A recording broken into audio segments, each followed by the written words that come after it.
е наша стратешка цел. Секако, мислам дека е многу поцелисходно за нас, како држава, која што како резултат пак на делумно нашата висока усогласеност е резултат на токму тие извештаи. Така да веројатно е подобро за нас да видиме каде би можеле да ја унапредиме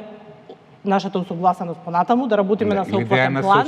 и да насочиме енергијата некаде каде што ние,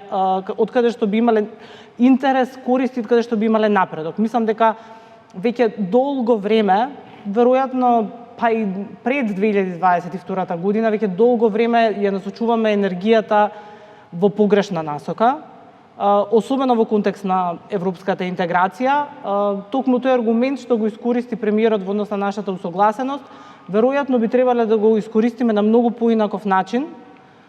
дури и во услови во кои што очигледно нема утре да се донесат уставните измени. Тој пак аргумент на висока усогласеност, барем според мене, ни дава кредибилитет пред Европската комисија да побараме дополнителни области за постепена интеграција, за брзана интеграција, да бараме повеќе од комисијата и да испорачаме на други планови, како што е планот за раст, реформската агенда и слично,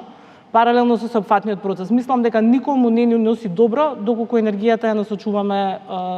кон преиспитување на процес кој што трае колку што трае, особено пак имајќи го нашето искуство